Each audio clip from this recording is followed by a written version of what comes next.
ముందుగా మనందరి గురువు గారైనటువంటి డాక్టర్ బ్రహ్మర్షి పితామహ పత్రి గారికి మరియు స్వర్ణమాల మేడం గారికి నా ఆత్మ ప్రణామాలు మరియు హృదయపూర్వక ధన్యవాదాలు సమర్పించుకుంటున్నాను. ప్రతిరోజు సాయంత్రం 4 గంటల నుంచి 4:45 వరకు వైదేహి మేడం గారిచే ధ్యానం జరిపించబడను. వారికి కూడా నా ఆత్మ ప్రణామాలు మరియు ధన్యవాదాలు. ప్రతిరోజు సాయంత్రం 4:45 నుంచి 5:30 వరకు ఎంతో మంది మాస్టర్స్ ఎంతో జ్ఞానాన్ని అందిస్తున్నారు. అందులో భాగంగా ఈరోజు కరీంనగర్ నుంచి విజయ్ కోట మేడం గారు విచ్చేస్తున్నారు. మేడం మనతో పత్రిజీ ప్రబోధాల నుండి ఆరోగ్యమే మహాభాగ్యం అనే కాన్సెప్ట్ పంచుకోబోతున్నారు. మేడం 2008 నుంచి ధ్యాన మార్గంలో ఉన్నారు. మేడం అరుణ్జ్యోతి మేడంతో కలిసి ఎన్నో క్లాసులు ఏర్పాటు చేశారు. ఈ లాక్డౌన్ పీరియడ్ లో ఎంతో ఎక్కువ వర్క్ చేశారు లైట్ బీయింగ్స్ గ్రూప్ లో కలిసి. ఇంకా ఆలస్యం చేయకుండా మేడం ఇన్వైట్ చేద్దాం friends. Welcome Vijay Kota madam గారు.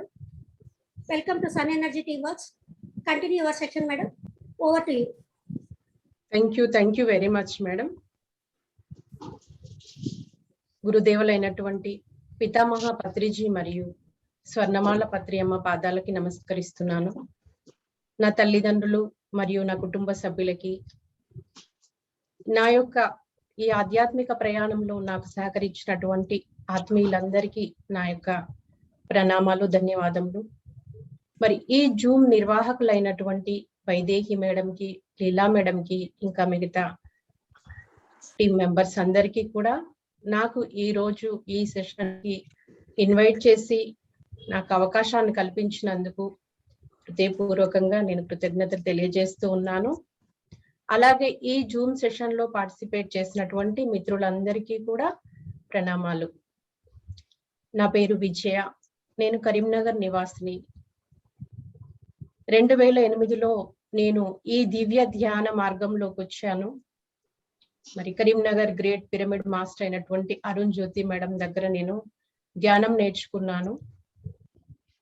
అప్పటి నుండి ఇప్పటి వరకు నేను ఈ ఆధ్యాత్మిక ప్రయాణంలో, ఆత్మ పరిణామ క్రమంలో ఎన్నో రకాల సాధనలు చేస్తూ, ఎంతో ఎదుగుతూ, ఎన్నో నేర్చుకుంటూ, మరి నేను ఏదైతే తెలుసుకుంటున్నానో అది నాకు తెలిసినంతగా, నాకు వీలున్నంతగా అందరికీ పంచుతూ వచ్చాను. ధ్యానం ద్వారా నేను నా జీవితంలో ముఖ్యంగా భయం నుండి నిర్భయత్వంలోకి వచ్చాను. ఎంతో సెన్సిటివ్ గా ఉండే నేను చక్కటి ఒక స్థిత ప్రజ్ఞతతో కూడినటువంటి ఒక మనోస్థితికి వచ్చాను. మరి అలాంటి ధ్యానానికి మరి ఒకసారి ధన్యవాదాలు తెలుపుతూ ఉన్నాను.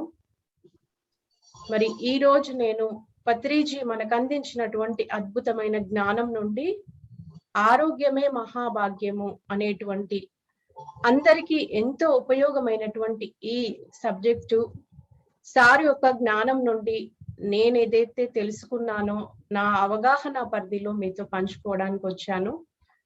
అందరికీ మరి ఒక్కసారి ధన్యవాదాలు తెలుపుతూ ఉన్నాను. ప్రతి ఒక్కరికి ఆరోగ్యం అవసరమే. మరి ఆరోగ్యాన్ని మహాభాగ్యము అని మన పెద్దలు ఎందుకు అన్నారు? అసలు ఆరోగ్యం అంటే ఏంటి? మరి ఆరోగ్యం అనేది కేవలము శరీరానికి సంబంధించిందేనా? అసలు మనం అంటే ఎవరము? మరి మనము అంటే కంటికి కనిపిస్తున్నటువంటి ఈ స్థూల శరీరం మాత్రమే కాదు. మనమంటే శరీరము, మనసు, బుద్ధి, ఆత్మ, వీటన్నింటి కలయికే మనము. మరి వీటన్నింటి కలయిక మనమైనప్పుడు కేవలము ఈ శరీరానికి మనము పోషణనిస్తున్నంత మాత్రాన మరి మనం ఆరోగ్యంగా ఉంటామా అండి? ఉండలేము.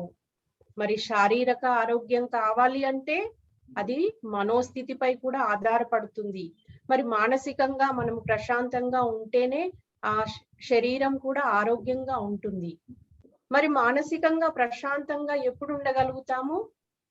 మనకు సరి అయినటువంటి బుద్ధి జ్ఞానం ఉన్నప్పుడు మాత్రమే మన మనసును మనము ప్రశాంతంగా, నిర్మలంగా ఉంచుకోగలుగుతాము. అలా ఎప్పుడైతే మనకు బుద్ధి జ్ఞానం ఉండాలి అంటే మరి మనం ఎవరమో మనం తెలుసుకోవాలి. మరి మనం ఎవరమో మనకు ఎలా తెలుస్తుంది? మనలోకి మనం ప్రయాణం చేసినప్పుడే మనం ఎవరమో మనం తెలుసుకుంటాము. సార్ చెప్తారు, మరి నేను ఇప్పటి వరకు కూడా ప్రతిరోజు ప్రతి క్షణము ఎక్కడెక్కడో ఎన్నో రాష్ట్రాలు, దేశాలు, ప్రపంచమంతా తిరిగి పర్యటిస్తూ మరి నేను పని చేస్తున్నాను, ఇంత వర్క్ చేస్తున్నాను అంటే, మరి నేను ఎంత ఆరోగ్యంగా ఉంటే నేను ఇంత వర్క్ చేస్తున్నాను, మరి నేను ఎలా చేయగలుగుతున్నాను ఈ వర్క్ అంటే సార్ ఏం చెప్తారంటే, నన్ను నేను తెలుసుకున్నాను, నాలోకి నేను ప్రయాణం చేసి నన్ను నేను తెలుసుకొని, అప్పుడు నేను తెలుసుకున్న తర్వాత నేను తెలుసుకున్న దాన్ని అందరికీ పంచుతూ వస్తున్నాను. అందువల్లనే నేను ఆరోగ్యంగా కాదు, మహా ఆరోగ్యంగా, మహా ఆనందంతో, ఆనందంతో జీవిస్తున్నానని చెప్తారు. మరి మనలోకి మనం ప్రయాణం చేయాలి అంటే ముందు మన శరీరాన్ని మనము నిశ్చలంగా కూర్చోబెట్టాలి. ఫస్ట్ కూర్చోబెట్టి ఎప్పుడైతే మనము మన శ్వాసతో మనం అనుసంధానం అవుతాము, అప్పుడు మనము మన శరీర స్థితిని దాటి, అంటే సూక్ష్మ శరీర యానం చేస్తాము. మనము సాధన చేస్తున్నటువంటి క్రమంలో సూక్ష్మ శరీర యానం ఎలా చేస్తామంటే, ఈ దేహంలోనే ఉండి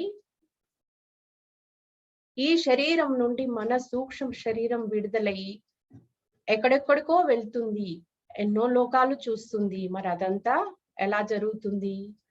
ముందు ధ్యానం స్టార్ట్ చేసిన కొంతకాలానికి సాధన చేస్తున్న క్రమంలో మన స్థూల శరీరం నుండి మనం విడిబడి సూక్ష్మ శరీరంతో ప్రయాణం చేస్తాము. ముందు శరీర స్థితిలో ఉన్న మనము తర్వాత మనోస్థితికి వెళ్తాము. మనోస్థితి నుండి బుద్ధి స్థితికి, బుద్ధి స్థితి నుండి ఆత్మస్థితికి, ఆ తర్వాత సర్వాత్మ స్థితికి వెళ్తాము. మరి మనలో ఈ కంటికి కనిపించే స్థూల శరీరమే కాకుండా ఇంకా శరీరాలు ఉంటాయి. అదే మనము అన్నమయ, ప్రాణమయ, మనోమయ, విజ్ఞానమయ, ఆనందమయ కోశాలు అని కూడా అంటాము.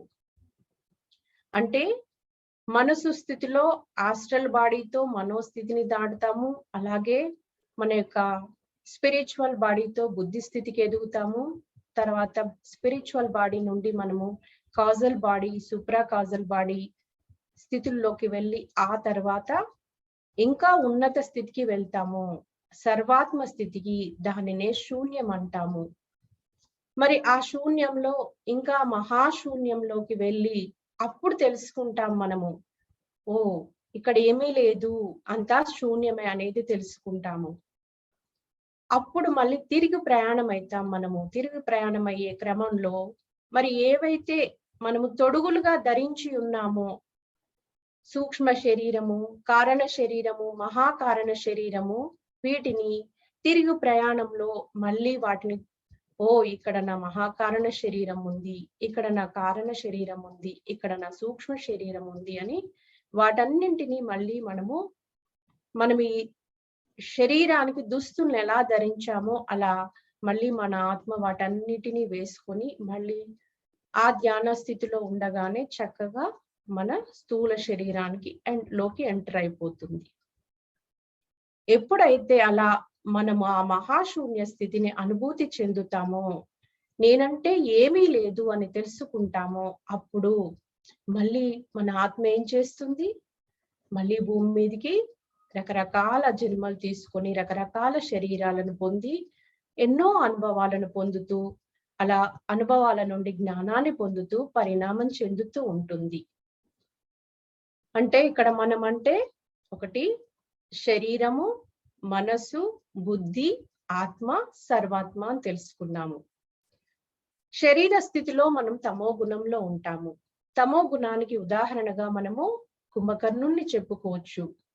కేవలము శరీరపరమైన సుఖాలకే అక్కడ ప్రాముఖ్యతనిస్తాము. శరీర స్థితిని దాటిన తర్వాత మనము మనోస్థితి అంటే రజోగుణంలో ఉంటాం ఇక్కడ. మరి రజోగుణానికి ఉదాహరణగా మనము రావణాసురుణ్ణి చెప్పుకోవచ్చు. అతడు కోరికలకే ప్రాధాన్యం ఇచ్చాడు. తర్వాత మనము బుద్ధి స్థితిలో ఉంటాము. బుద్ధి స్థితిలో సాత్విక గుణంలో ఉంటాము. సాత్విక గుణానికి ఉదాహరణగా మనము విభీషణుని చెప్పుకోవచ్చు. అతడు బుద్ధి వికసించింది, కానీ ఇంకా అతను ఆత్మస్థితికి ఎదగలేదు, ఆత్మజ్ఞానాన్ని పొందలేదు. తర్వాత శుద్ధ సాత్విక స్థితి, ఇది ఎప్పుడు మళ్ళీ ఆత్మస్థితిలో మాత్రమే పొందగలుగుతాము. మరి ఈ శుద్ధ సాత్విక స్థితికి ఉదాహరణగా మనము ఆంజనేయ స్వామిని చెప్పుకోవచ్చు. మరి ఆంజనేయ స్వామి ఏం చేశాడు? వాళ్ళమ్మ అంజనీదేవి ఆంజనేయుడికి 2 సంవత్సరాల నుండే ధ్యానం నేర్పించింది. మరి ఆంజనేయుడు మామూలు మనిషిగా జన్మ తీసుకొని ధ్యానం చేసి తను చిరంజీవి అయినాడు. తన శరీరాన్ని వజ్రకాయంగా మార్చుకున్నాడు. మరి ఎలా మారింది? ఇదంతా ఎలా సంభవమైంది? తను చేసినటువంటి సాధన ద్వారా, తన యొక్క కృషి వల్లనే జరిగింది. మరి ఆ తర్వాత స్థితి సర్వాత్మ స్థితి. ఇది నిర్గుణ స్థితికి, సర్వాత్మ స్థితిలో నిర్గుణ స్థితిలో ఉన్నవారు మాత్రమే ఉండగలుగుతారు. ఈ స్థితికి ఉదాహరణగా మనము శ్రీరాముని చెప్పుకోవచ్చు. శరీర స్థితి, మనోస్థితి, బుద్ధి స్థితిలో ఉన్నవాళ్ళు కేవలము మానవుల కిందికే వస్తారు. మరి ఆత్మస్థితి, సర్వాత్మ స్థితిలో ఉన్న వాళ్ళు నారాయణులుగా చెప్పుకోవచ్చు మనము. అందుకే రాముణ్ణి నారాయణుడు అంటారు, ఆంజనేయుణ్ణి రామబంటు అంటారు. రామబంటు అంటే చిన్న నారాయణుడు. నరుడు నారాయణుడుగా మారేటువంటి ఈ ప్రక్రియే, ధ్యాన ప్రక్రియే ద్వారా మాత్రమే నరుడు నారాయణుడుగా మారుతాడు. మరి మనకందరికీ ఆరోగ్యం అంటే ఏమనుకుంటాం? ఎప్పుడు కూడా కేవలము ఈ శారీరకమైందే అనుకుంటున్నాము కదా. మరి అది కాదు.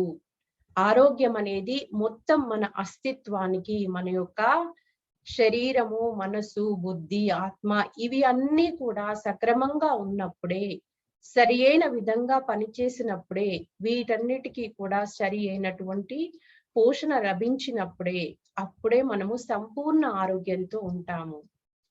ఇంతవరకు మనం ఏం చేస్తాము?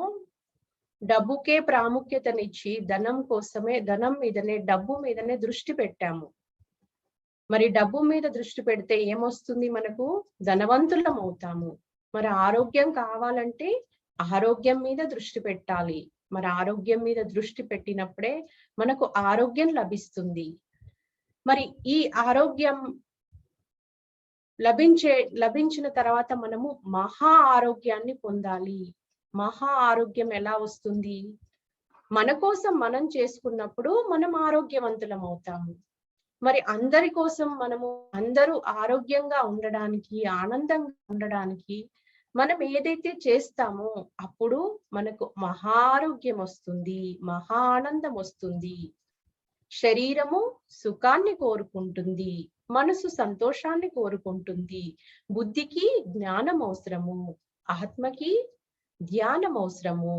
మరి మనసు ద్వారా సుఖము, మనసుకు సంతోషము ఎట్లా అయితే కలుగుతుందో, మరి ఆత్మకు ఆనందం ఎప్పుడు కలుగుతుంది? మనం ఎప్పుడైతే ధ్యానం చేస్తామో, ఆత్మ జ్ఞానాన్ని పొందుతామో అప్పుడు ఆత్మకి ఆనందం కలుగుతుంది. మరి ఆత్మానందమే కాదు, ఇంకా పరమానందం కావాలి మనకు. మనం పరమాత్మ స్వరూపులుగా పరివర్తన చెందాలి. ఎప్పుడు చెందుతాం? మరి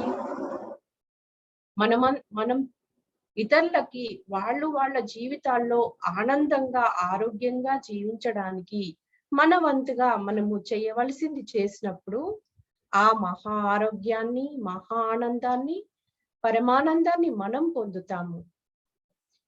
మరి ఆరోగ్యంగా ఉండడానికి ఏం చేయాలి? మనము ఫస్ట్ మన దేహం గురించి తెలుసుకోవాలి. ఉదాహరణకి మనం ఇంట్లోకి ఒక వస్తువు కొనుక్కున్నాం అనుకోండి, ఆ కొనేటప్పుడు ఆ షాపు వాళ్ళని అడుగుతాము, ఆ కంపెనీ ఇచ్చేటువంటి అన్ని సూచనలు చదువుతాము, అర్థం చేసుకుంటాము. ఈ వస్తువుని ఎలా ఉపయోగించాలి, దీన్ని ఎలా సర్వీసింగ్ చేయించాలి, ఎక్కడ చేయించాలి. అట్లాగే మరి ఒక ఇల్లు కట్టాలనుకోండి, మరి ఇల్లు కోసము మనము ఫస్ట్ ప్లానింగ్ చేసుకుంటాము, ఇంజనీర్ని కలుస్తాము, మేస్త్రీలను కూలీలను ఇలా ఎంతో మందిని మనం అక్కడ అరేంజ్ చేసుకొని ఇల్లు కట్టుకొని ఆ ఇంట్లోకి ఒక శుభ ముహూర్తం చూసుకొని ప్రవేశిస్తాము, ఇంట్లో నివసిస్తాము. మరి ఒక వస్తువు కొనడం కోసమే అంతగా యోచించే మనము, ఒక ఇల్లు కట్టడాని కోసము ఇంత ప్లాన్ చేసి డబ్బు ఖర్చు పెట్టి సమయాన్ని వినియోగించే మనము, మరి మన జీవితం కంప్లీట్ మన లైఫ్ కి మూలమైనటువంటి మరి ఈ దేహం లేకపోతే కనుక మనం ఏ పనైనా చేయగలుగుతామా? ఏమీ చేయలేము. దేహం యొక్క విలువ ఎప్పుడు తెలుస్తుందంటే మనకు దేహాన్ని త్యజించిన తర్వాత అర్థమవుతుంది.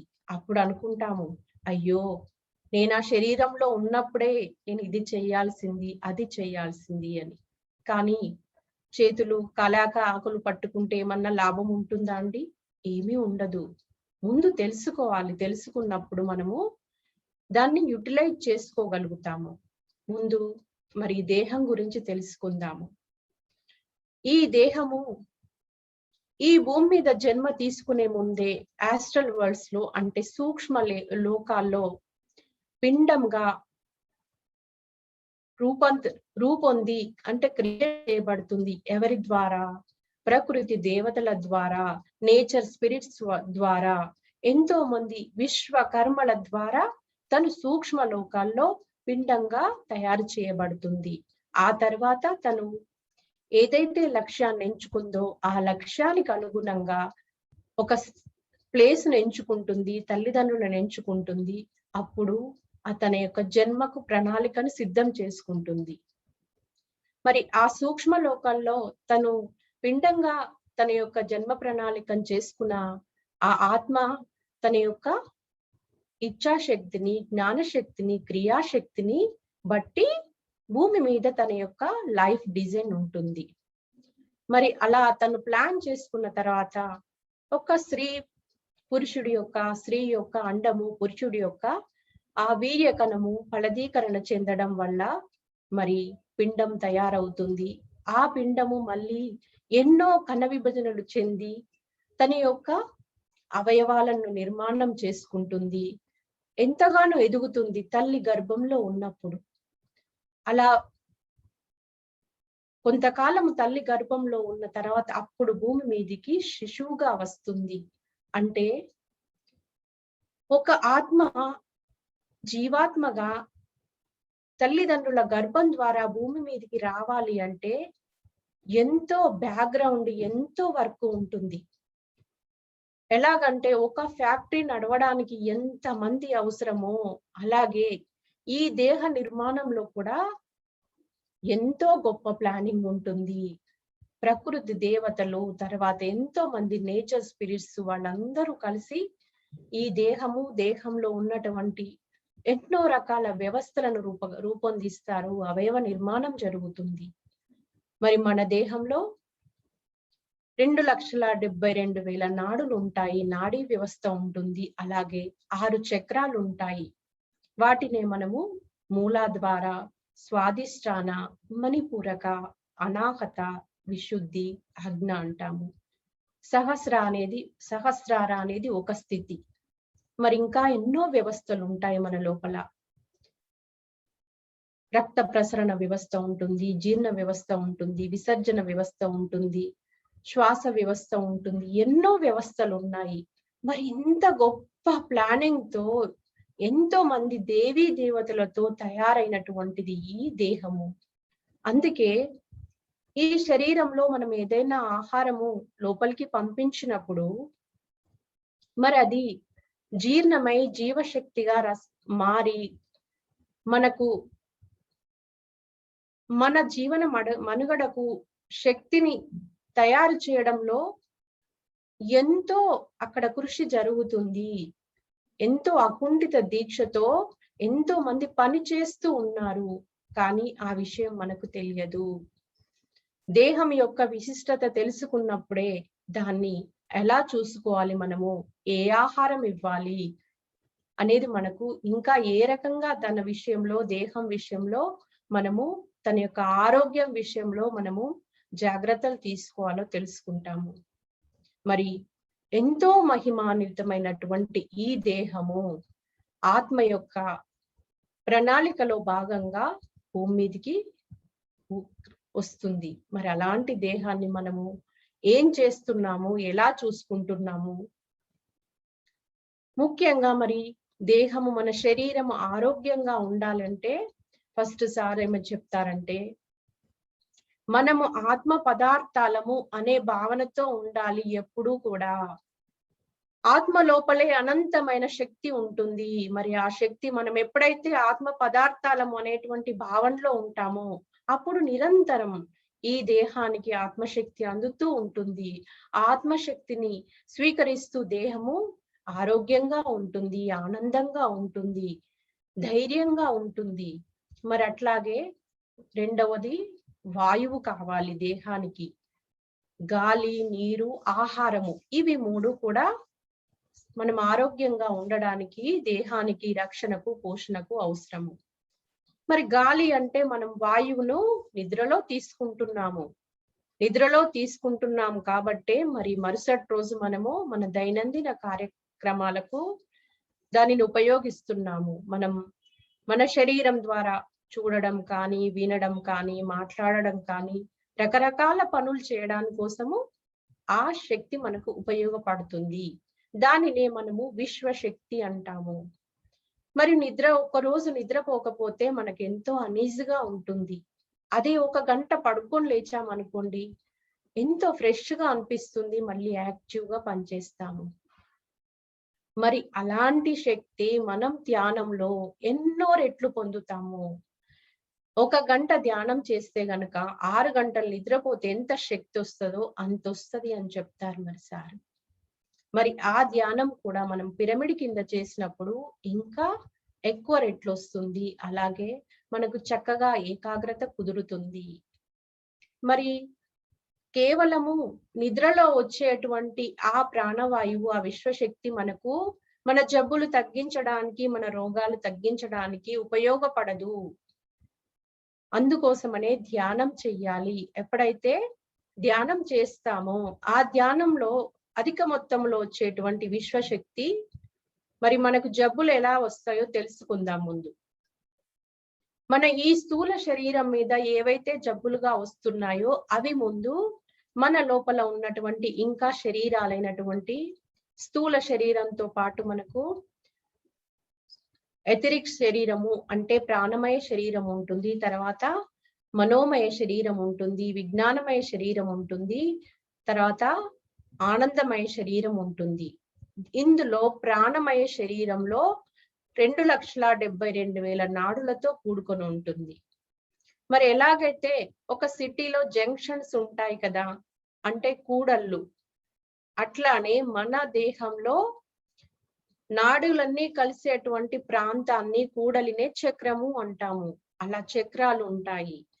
ఎప్పుడైతే ప్రాణమయ శరీరంలో ప్రాణశక్తి లోపం జరుగుతూ ఉంటుందో, క్షీణిస్తూ ఉంటుందో, అప్పుడు ఆ ఎథరిక్ బాడీ మీద బ్లాక్స్ ఏర్పడతాయి, మచ్చలు ఏర్పడతాయి.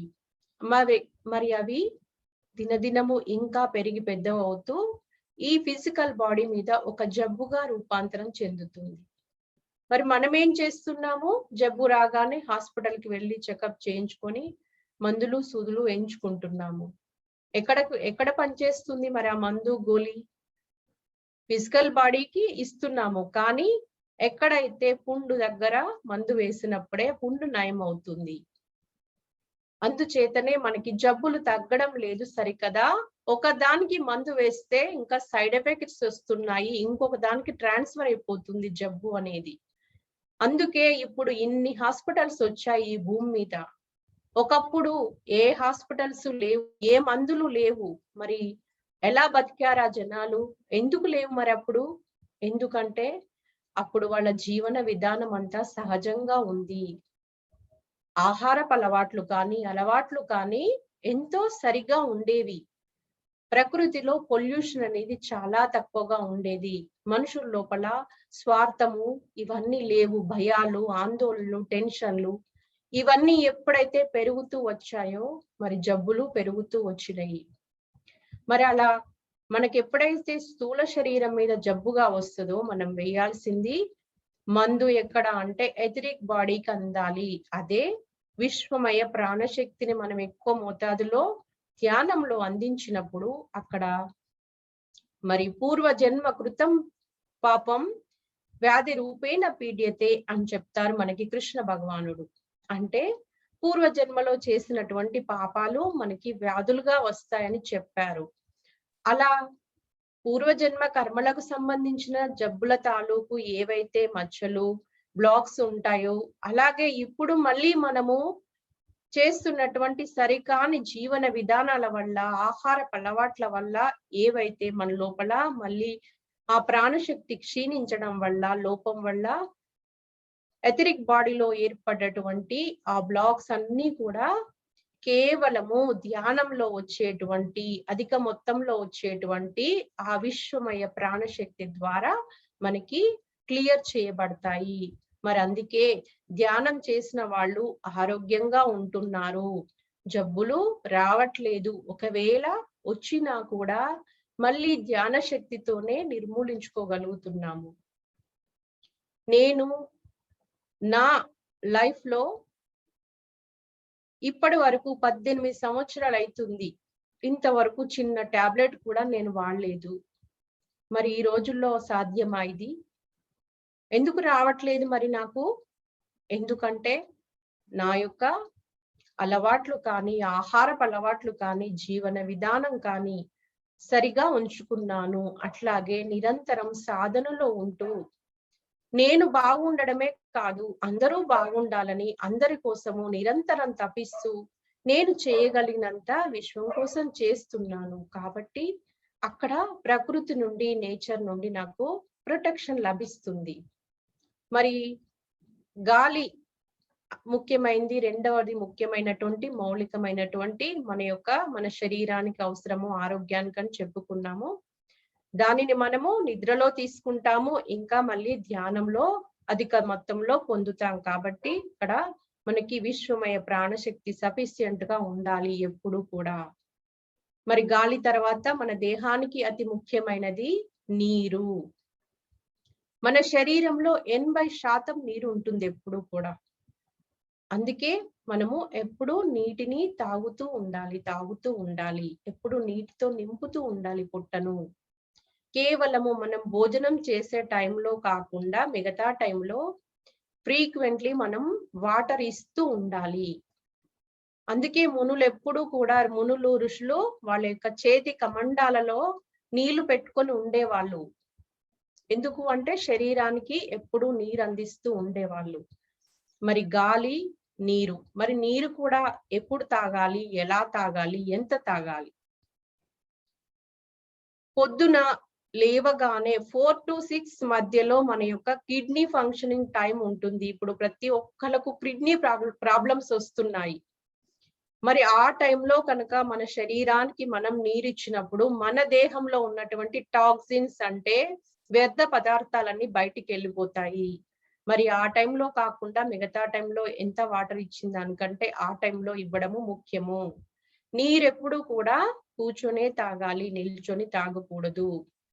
నిల్చొని తాగడం వల్ల అది ఓ గొట్టంలోకి పోయేది లోపల ఇంకొక గొట్టంలోకి పోతుంది.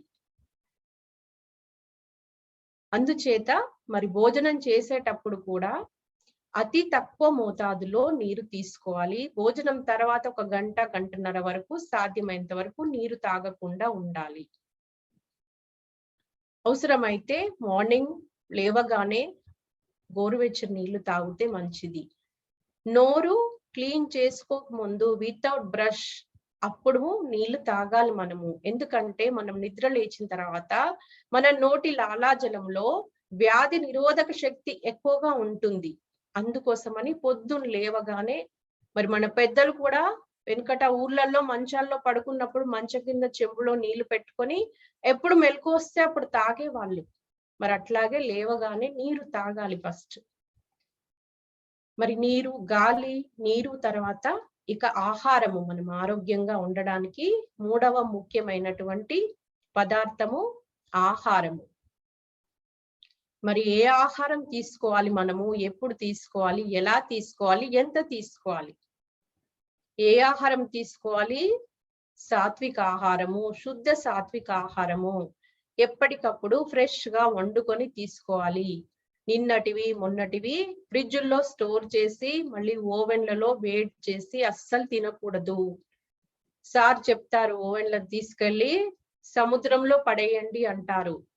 ఎందుకంటే ఓవెన్లో ఆహారాన్ని వేడి చేసినప్పుడు మనకి హాని చేసేటువంటి విద్యుదయస్కంత తరంగాలు రిలీజ్ అయ్యి అవి ఆ ఫుడ్ తో పాటు మన బాడీలోకి కూడా వెళ్తాయి. అందుకనే మనము ఎలాంటి ఆహారం స్వీకరించాలి మరి ఏం చేస్తున్నాం మనము? ఇంతవరకు మనము ధ్యానంలోకి రాకముందు నేను మాంసాహారాన్ని తినేదాన్ని. నేను ధ్యానంలోకి రాకముందే అంటే 2003లో నేను పూజల్లోకి వెళ్ళాను, కల్కి ధర్మంలోకి. అక్కడ నాన్ వెజ్ తినొద్దని చెప్పారు. అయితే అప్పుడు నేను అక్కడ భక్తితో చేసినప్పుడు నాకు ఆ దైవము అనేదాన్ని నేను నా లోపలే అనుభూతి చెంది, అరే ఇంతకాలము నేను భగవంతుడు ఎక్కడో పటాల్లో విగ్రహాల్లో ఉంటాడు అనుకున్నాను, మరి ఇక్కడే నా లోపలనే దైవముని అనుభూతి చెందుతున్నానే, ఇక్కడే ఉన్నట్టు అనిపిస్తుందే అనేసి, మరి దేవుడు ఎక్కడుంటే అదే కదా దేవాలయము అనేసి వెంటనే నేను నాన్ వెజిటేరియన్ మానేశాను.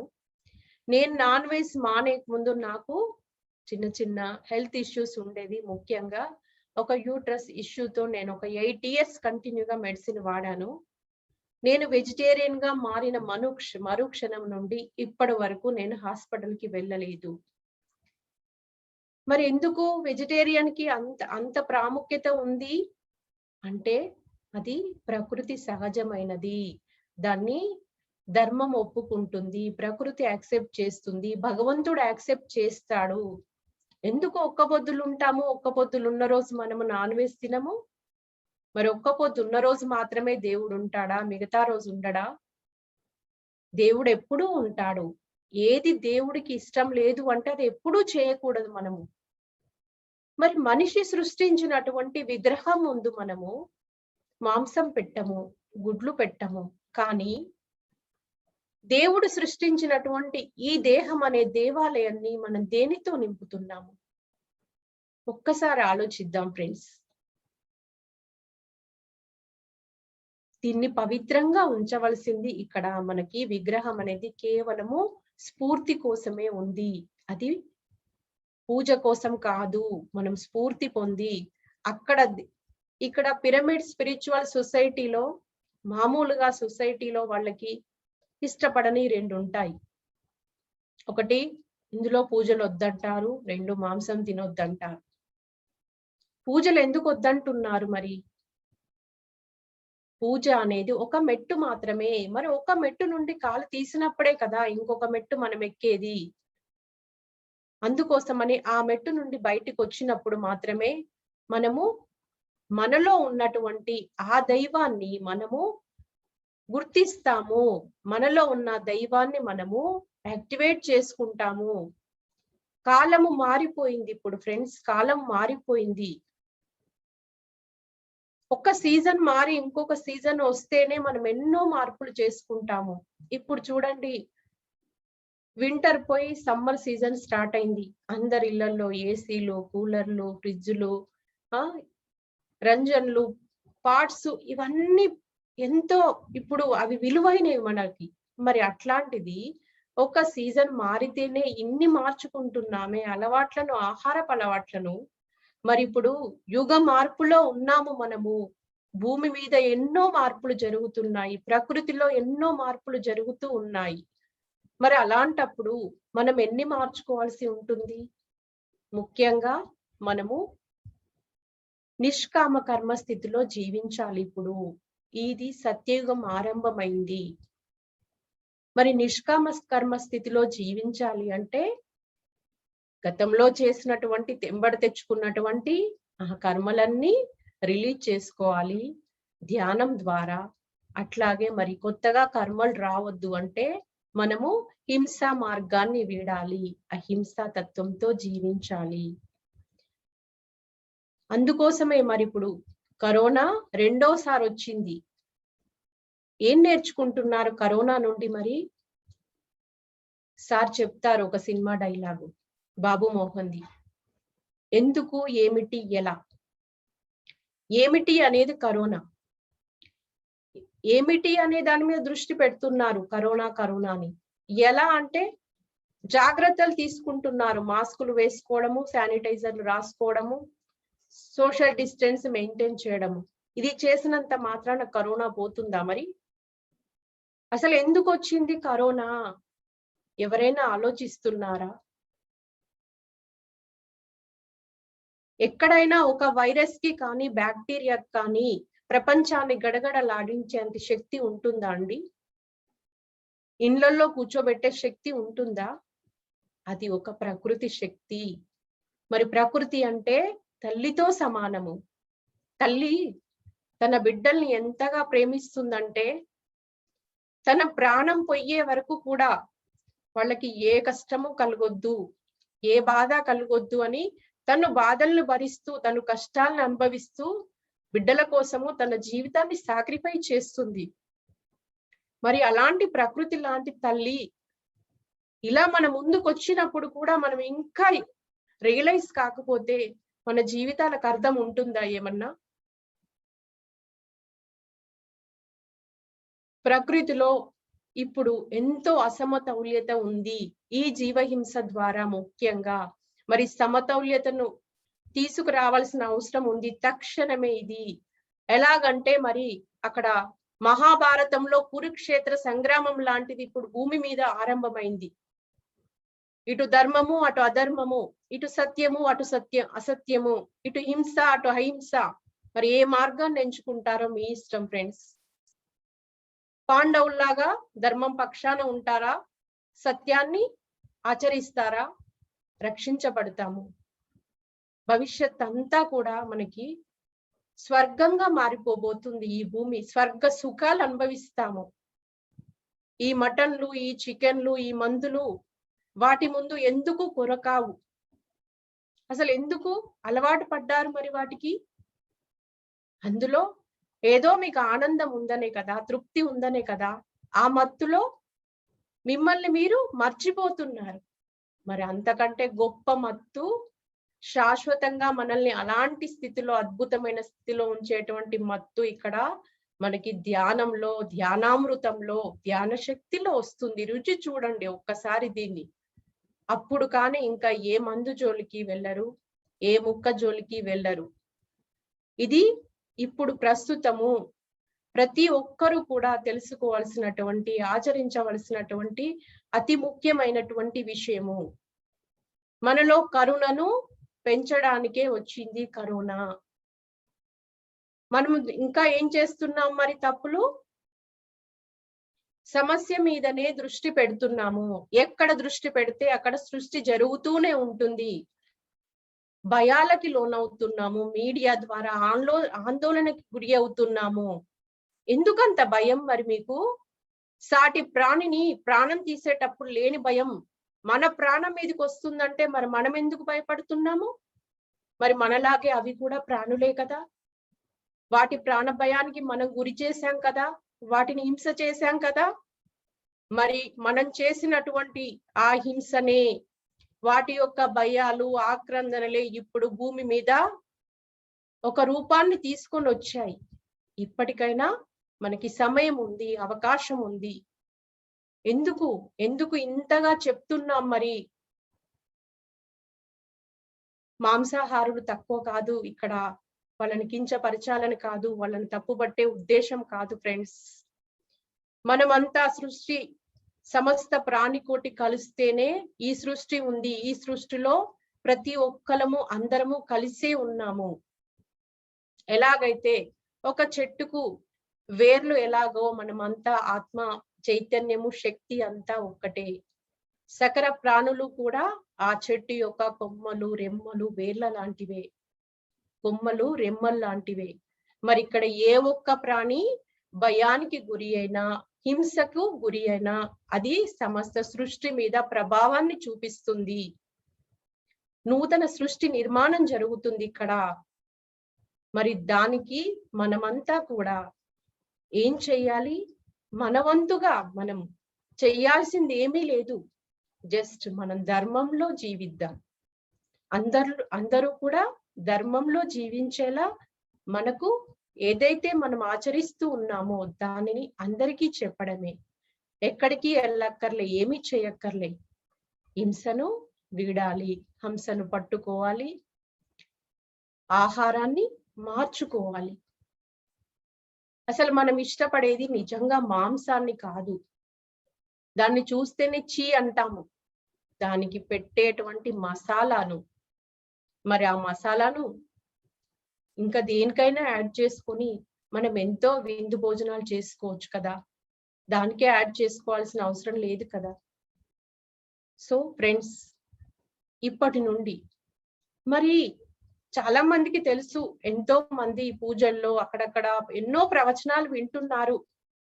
జీవహింస మహాపాపము, తినొద్దు అని అందరికీ తెలుసు. కానీ దాన్ని ఎందుకు ఆచరించలేకపోతున్నారు? ఎందుకు ఆ కోరికల్ని జయించలేకపోతున్నారు అంటే, అందుకు శక్తి కావాలి, జ్ఞానం కావాలి. మనం చేసేటువంటి సహవాసం కూడా మన మీద ప్రభావాన్ని చూపిస్తుంది.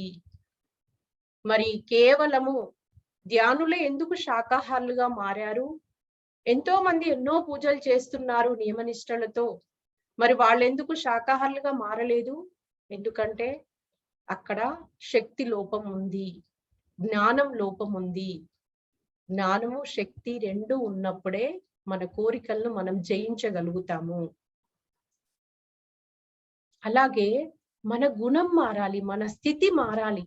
మన లోపల కరుణ ఉద్భవించాలి. కరుణ ఉద్భవించినప్పుడు మాత్రమే ఆ మూగ జీవాల పట్ల మనకి ప్రేమ కలుగుతుంది. వాటి కోసము వాటికి చిన్న హాని కూడా మనం చెయ్యము. ఎందుకంటే దానిని హింస పెడితే అది మనం కూడా ఫీల్ అవుతాము, ఇంకా ఎక్కువగా ఫీల్ అవుతాము. మరి అలాంటి ఆ స్థితిలో మార్పు రావాలి, మన గుణంలో మార్పు రావాలి అంటే మనమంతా ముందు చేయవలసింది సాధన చెయ్యాలి. అట్లాగే సజ్జన సాంగత్యం చెయ్యాలి. సజ్జనులు అంటే సత్యం తెలిసిన వాళ్ళతో సాంగత్యము. మరి ఇక్కడ సత్యం ఏంటి? మనమంతా ఇక్కడ కృష్ణుణ్ణి అర్జునుడు అడుగుతారు, ఓ కృష్ణ నువ్వెవరు అని అడుగుతాడు. అప్పుడు కృష్ణుడు ఏం చెప్తాడు? అహమాత్మా గుడాకేశ సర్వభూతాశయ స్థితః అహమాదిత్య మధ్యంచ సర్వభూత నామంత ఏవచ్చ అని చెప్తాడు.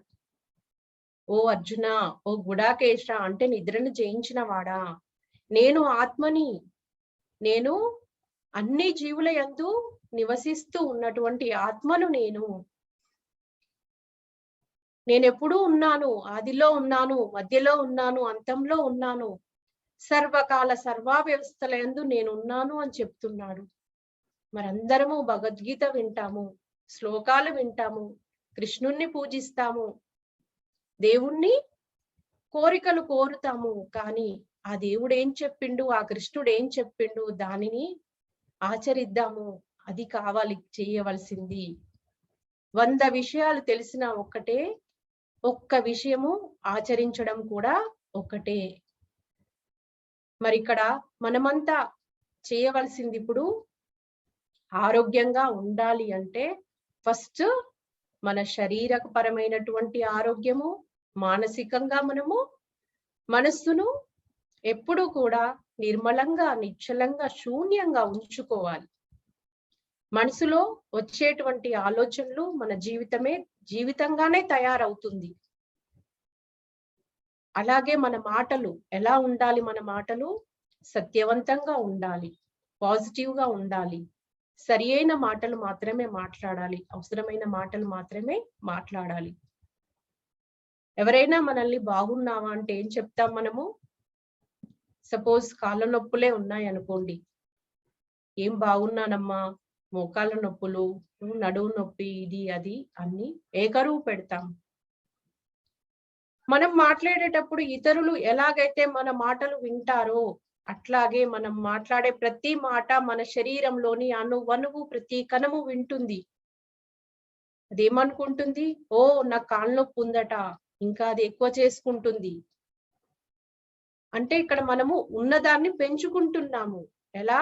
మన ఆలోచనల ద్వారా, మన యొక్క మాటల ద్వారా, మనం చేసే పనుల ద్వారా క్రియేట్ చేసుకుంటున్నాము. మరి మన జీవితము we create our own reality అంటారు. అంటే మన జీవిత వాస్తవానికి మనమే బాధ్యులము.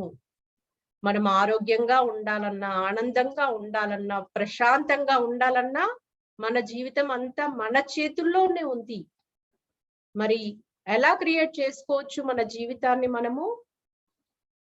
ఏవి వినాలో అవే వినాలి, ఏది మాట్లాడాలో అదే మాట్లాడాలి, ఏం చెయ్యాలో అవి చెయ్యాలి. నిరంతరం మన దృష్టిని ఎక్కడ పెడుతున్నాం మరి?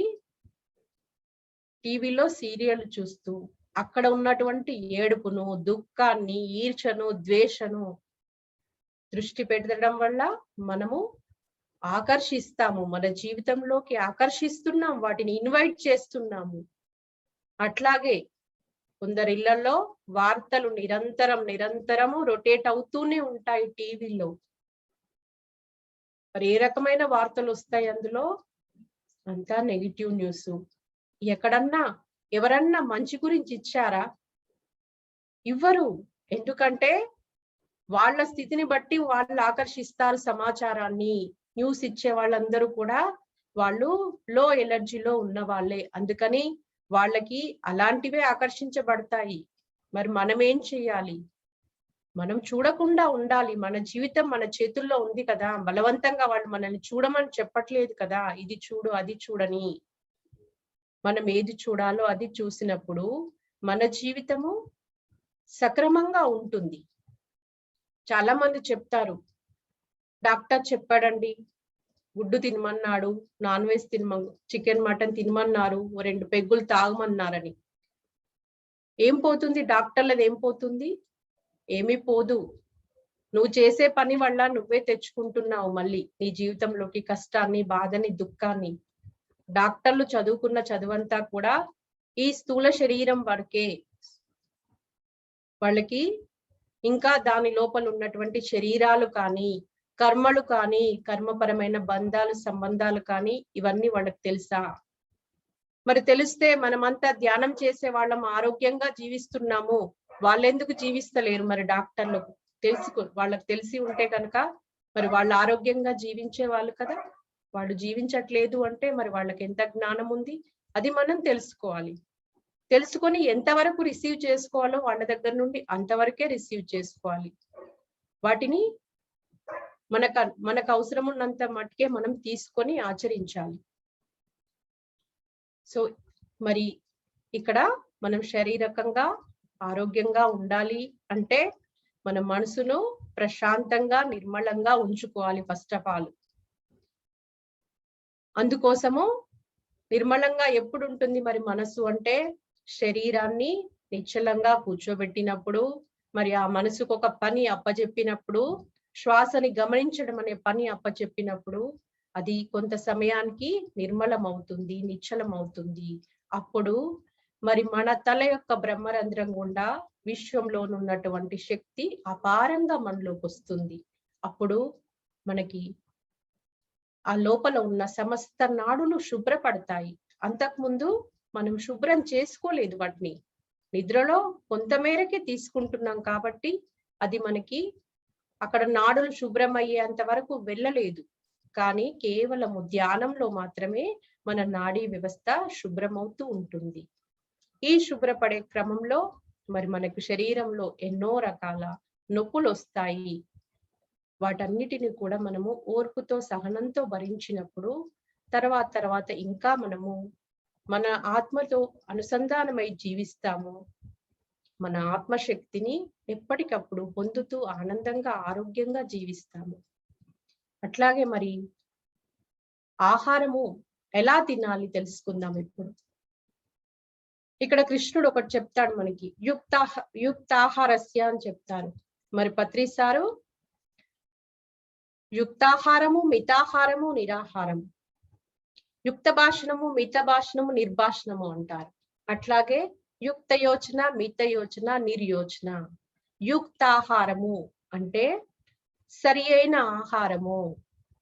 మరి ఆహారాన్ని తెలుసుకున్నాము. శాకాహారము, శుద్ధ సాత్విక ఆహారం తీసుకోవాలి, ఫ్రెష్ గా తీసుకోవాలి అనేది తెలుసుకున్నాము. అంతేకాకుండా మనము వండే విధానము, వండేటప్పుడు మన యొక్క ఆ స్థితి కూడా ముఖ్యమేనండి. శుచిగా శుభ్రంగా ఉండి, మరి పాత్రలు కూడా ముఖ్యమే. ఇప్పుడు మన గత కొంతకాలం నుండి మనందరికీ అల్యూమినియం పాత్రలు, నాన్ స్టిక్ పాత్రలు బాగా అలవాటైపోయినాయి. ప్రెషర్ కుక్కర్లను తీసి మూలకు పెట్టాలి. ఎందుకంటే అక్కడ ఒత్తిడి ద్వారా మాత్రమే ఆహారం ఉడకబడుతుంది.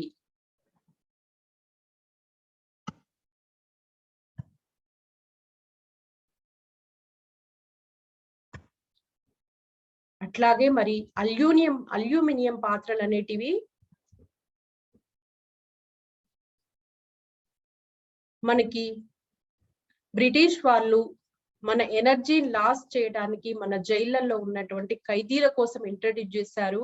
అల్యూమినియం పాత్రల్లో వంట చేయడం వల్ల మనము ఎనర్జీని లూజ్ అవుతాము. అందుచేత అవి కూడా అవాయిడ్ చేయాలి. నాన్ స్టిక్ కూడా మనకి ఆరోగ్యపరంగా ఎంత మాత్రమూ సరి అయినవి కావు. చక్కగా మనం మట్టి పాత్రల్లో వండుకోవాలి. ఇత్తడి, కంచు ఈ పాత్రల్ని మనం ఉపయోగించుకున్నప్పుడు మనకి ఎక్కువ శాతము మనకి ప్రాణశక్తి అందుతూ ఉంటుంది. అట్లాగే మరి ఆహారము వండేటప్పుడు ఎలా వండుకోవాలి? చక్కగా మరి ప్రసాదం చేసినప్పుడు ఎలా చేస్తామో అలాగే శుచిగా, శుభ్రంగా, మంచి ఆలోచనలతో, మంచి భావాలతో వంట చెయ్యాలి. ఏదో టీవీలో సీరియళ్లు చూస్తూ, వార్తలు వింటూ, సెల్ ఫోన్లలో మాట్లాడుతూ చేసినప్పుడు ఆహారము శక్తి కూడా అలాగే ఉంటుంది. ఆహారము వండేటప్పుడు ప్రశాంతంగా, చక్కగా, పవిత్రంగా వండుకోవాలి. అలాగే భోజనం చేసేటప్పుడు కూడా చక్కగా మనము మన దృష్టిని కేవలము ఆహారం మీద పెట్టి తిన్నప్పుడు మాత్రమే అది చక్కగా జీర్ణమవుతుంది. మరి ఎలా అంటే ఆహారాన్ని బాగా నమిలి తినాలి. బాగా నమిలి తిన్నప్పుడు అది చక్కగా జీర్ణమవుతుంది. 32 సార్లు నమలాలి అని చెప్తారు ఋషులు ఆహారాన్ని. మరి మనము 3 సార్లు కూడా నమలకుండా లోపలికి తోసేస్తాము. సాలిడ్ ఫుడ్ లిక్విడ్ ఫుడ్ గా మారేంత వరకు నమలాలి అని చెప్తారు. అంత బాగా నమిలి తినాలి. నమిలి తినడం వల్ల ఇంకా మనకు 2 ఉపయోగాలు ఉంటాయి. ఒకటి పొట్ట రాదు, ఇంకొకటి బీపీ ఉండదు మనకి. ఎప్పుడైతే చక్కగా నములుతూ ఉంటామో మన లోపల ఏదైతే క్రోధము, ఆవేశాలు ఉంటాయో అవన్నీ అక్కడ రిలీజ్ చేయబడతాయి. అందుచేత ఆహారాన్ని ఎప్పుడు కూడా మితాహారం తీసుకోవాలి. అప్పుడప్పుడు కనీసం వారానికి ఒక్కసారైనా మనము ఆహారాన్ని ఒక్క పూటైనా స్కిప్ చేయాలి. అంటే మన జీర్ణ వ్యవస్థకి రెస్ట్ ఇవ్వాలి. మనం రెస్ట్ తీసుకుంటాము, మరి అట్లాగే జీర్ణ వ్యవస్థకు కూడా అప్పుడప్పుడు రెస్ట్ అవసరము. రెస్ట్ ఇచ్చినప్పుడు నెక్స్ట్ డేకి వెళ్ళి అది చక్కగా పనిచేస్తుంది. ఇంకా సో మరి మాట్లాడేటప్పుడు కూడా మితంగా మాట్లాడాలి. మరి ఆలోచించేటప్పుడు మితంగా ఆలోచించాలి. మన ఆలోచనలు, మన మాటలు, మనం చేసేటువంటి వంట ఇదంతా కూడా ఎప్పుడైతే సక్రమంగా ఉంటుందో అప్పుడు ఆ భోజనము చక్కగా శక్తివంతంగా ఉండి మనకి దేహపరంగా దారుఢ్యాన్ని ఇస్తుంది. మనసు పరంగా చక్కగా నిర్మలంగా, నిశ్చలంగా ఉంటుంది. బుద్ధిలో వికసత్వం అనేది వస్తుంది. అలాగే ఆత్మ కూడా తృప్తిగా ఉంటుంది. రుచి అనేది, ఆహారం అనేది శరీరానికి అవసరమైతే రుచి అనేది ఆత్మ వరకు వెళ్తుంది. అందుచేత ఆత్మ కూడా సంతృప్తిగా ఉంటుంది. అందుచేత మనము ఆహారాన్ని ఎప్పుడు తినాలి? మరి ఆకలేసినప్పుడే తినాలి. అయ్యో 1 అయింది 2 అయింది అని తినకూడదు. అట్లాగే ఎప్పుడు పడితే అప్పుడు కానీ, ఎలా పడితే అలా కానీ తినకూడదు. ఆకలి అయితేనే తినాలి. ఎంత తినాలి? 3 వంతులు తినాలి. ఒక భాగాన్ని నీరు కోసం ఖాళీగా ఉంచుకోవాలి. అట్లానే పొద్దున టైంలో ఎక్కువగా ఆహారము, మధ్యాహ్నం కొంచెం తగ్గించి, సాయంత్రం ఇంకా కొంచెం తగ్గించి ఆహారాన్ని తీసుకోవాలి. ఈ రోజుల్లో పిల్లలు మాత్రము ఎవ్వరు కూడా సెల్ ఫోన్ లేకుండా, ఐప్యాడ్ లేకుండా అసలు భోజనం చెయ్యట్లేదు. మరి అలాంటి పరిస్థితి ఏర్పడ్డది. సో తల్లిదండ్రులం అందరము కూడా ఇప్పటి నుండి కనీసం వాళ్ళకి వాల్యూ తెలవాలి. ఈ శరీరము, ఈ బాడీ వాల్యూ తెలవాలి. తెలిసినప్పుడు ఫుడ్ వాల్యూ తెలవాలి ముఖ్యంగా. మరి ఆహారము పరబ్రహ్మ స్వరూపం అంటారు. అన్నం పరబ్రహ్మ స్వరూపం అంటారు. మరి అలాంటి ఆహారానికి మనం ఎంత విలువిస్తున్నాము? ఫంక్షన్లలో ప్లేట్ల నిండా పెట్టుకుంటారు, సగం ఆహారం చెత్తకుండీలోకి వెళ్తుంది. నేను ఒక రైతు బిడ్డగా చెప్తున్నానండి. ఒక రైతు ఎంత కష్టపడితే ఆ ధాన్యము అనేది ఇంటికి వస్తుంది, అలాగే మరి అందరికీ వెళ్తుంది అంటే, చాలా కాలం క్రితము లైట్లు కానీ, టార్చ్ లైట్లు కానీ లేని సమయంలో చలి అనక, ఎండనక, వాననక, విష సర్పాలు ఉన్నా కూడా అవన్నీ లెక్క చేయకుండా రైతు పొలానికి వెళ్ళి నీళ్లు పెట్టి ఎంతో సంరక్షిస్తే అప్పుడు ఆ ధాన్యం గింజలు బయటికి వస్తాయి. మరి అలాంటి ఆహారాన్ని మనం ఎంత విలువిస్తున్నాము, ఎంత గౌరవం ఇస్తున్నాము? మరి ఈ లాక్డౌన్ పీరియడ్ లో కూడా ప్రతి ఒక్కరికి రెస్ట్ లభించింది. కేవలము రైతుకు మాత్రం ఏ రెస్ట్ లేదు. అతను గనక రెస్ట్ తీసుకుంటే అందరి జీవితాలు అంతే సంగతి. ఇంకా మరి అంత కష్టపడి రైతులు పండిస్తున్నటువంటి ఆహారాన్ని మనము దానికి ఇవ్వాల్సిన విలువ ఇవ్వాలి. పంచభూతాలతో తయారైనటువంటి ఆహారాన్ని, పంచభూతాలతో తయారైనటువంటి ఈ దేహానికి ఇస్తున్నప్పుడు ఆహారము పరబ్రహ్మమే, భోజనం చేసేది కూడా పరబ్రహ్మనే అనేటువంటి ఆ భావనతో చేసినప్పుడు, భోజనం చేసినప్పుడు అది చక్కగా అమృతాహారంగా మారుతుంది, మనకు చక్కటి ఆరోగ్యాన్ని ఇస్తుంది. మరి ఆరోగ్యం కావాలి అంటే సరిపోతుందా? మరి ఆహారంతో పాటు మన శరీరానికి వ్యాయామం కూడా ముఖ్యమే. నడవాలి, రోజు మినిమం నడక కావాలి. రక్త ప్రసరణ జరగాలి చక్కగా అంటే వాకింగ్ చెయ్యాలి. మరి వాకింగ్ కూడా ఎలా చేయాలి? చెవులలో ఇయర్ ఫోన్స్ పెట్టుకొని టకా ఫాస్ట్ గా అదేదో డ్యూటీ లాగా లేకపోతే కాంపిటీషన్ లాగా కాదండి. మనం నడిచేటప్పుడు మన కంటి చూపుకి నేలకి మధ్య 30 degrees కోణంలో తల ఎత్తి కాకుండా, తల దించి కాకుండా ఇలా చూస్తూ నడవాలి. చక్కగా ఆ భూమాతను అనుభూతి చెందుతూ నడవాలి. వీలైతే చెప్పులు లేకుండా నడవాలి. అలా నడిచినప్పుడే మనకు ఆ ప్రాణశక్తి అనేది వస్తుంది. మన ఇంటి గృహ నిర్మాణాలు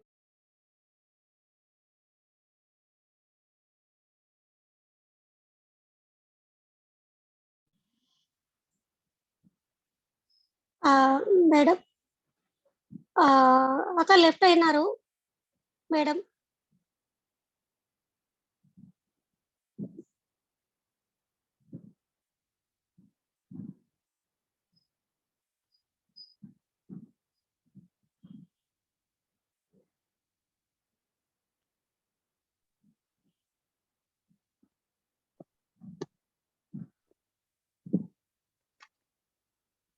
విజయ మేడం,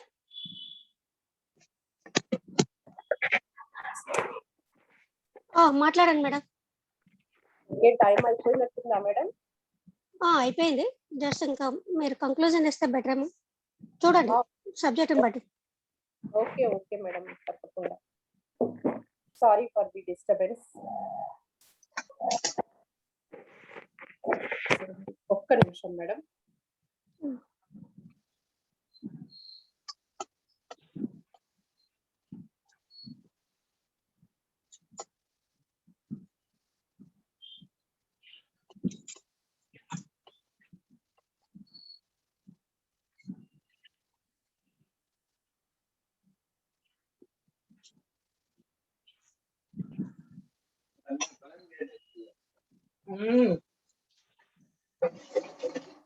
మధ్యాహ్నము ముచ్చుకొంతో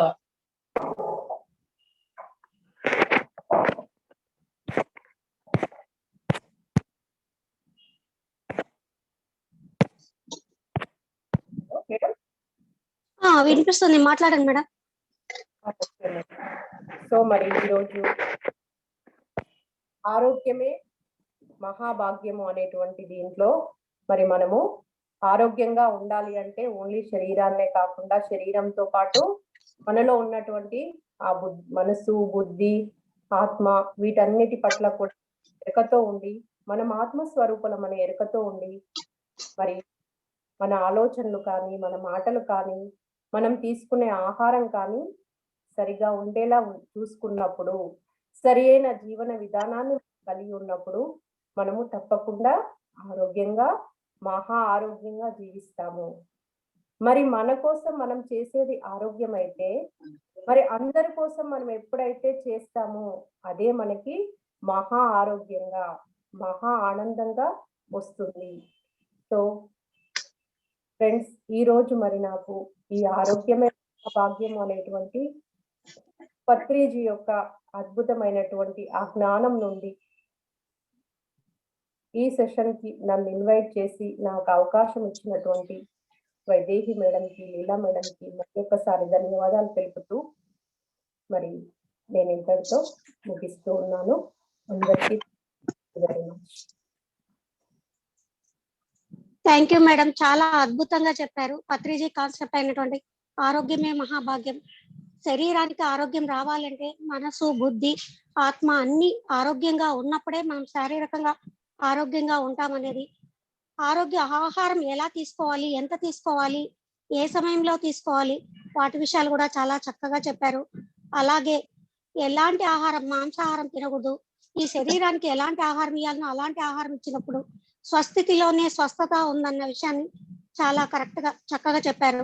శరీరం అనుకుంటే, ఈ శరీరమే నేను అనుకుంటే అనారోగ్యం వస్తుంది. నేను ఆత్మ పదార్థాన్ని అనే ఉద్దేశం ఉన్నప్పుడు మనము చక్కగా నేను ఈ శరీరమే కాదు ఆత్మ పదార్థాన్ని ఆత్మస్థితిలో జీవించినప్పుడు ఆనందంగా ఉంటాము.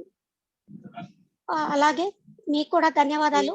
అలాగే మనందరి గురువు అయినటువంటి బ్రహ్మర్షి పితామహ పత్రి గారికి, స్వర్ణమేళం మేడం గారికి నా ఆత్మ ప్రణామాలు మరియు ధన్యవాదాలు. సార్ మనకి ఇంతటి జ్ఞానాన్ని ఇచ్చినందుకు మనం ఏమిచ్చినా రుణం తెచ్చుకోలేం. మనం చెప్పాల్సింది ధ్యానం గురించి, ఆరోగ్యం గురించి, ధ్యానం చేస్తే ఎలా ఉంటుంది, మన జీవితం ఎంత ఆనందంగా గడపచ్చు అనేది ప్రచారం చేయడమే మన కర్తవ్యం. అంతకు మించి మనం సార్కు ఏమి ఇవ్వలేం మనకి ఇంత జ్ఞానాన్ని ఇచ్చినందుకు. ఆయనకు మరొకసారి నా ఆత్మ ప్రణామాలు మరియు ధన్యవాదాలు. Thank you very much madam. Thank you madam, thank you very much madam. మరి ఒకసారి పత్రిజీకి మరి నాకు స్ఫూర్తిగా నిలిచినటువంటి ధ్యానంలో కానీ, జ్ఞానాన్ని పంచడంలో కానీ స్ఫూర్తిగా నిలిచినటువంటి అరుంధతి మేడంకి మరి ఒకసారి అందరికీ ధన్యవాదాలు. Thank you very much madam.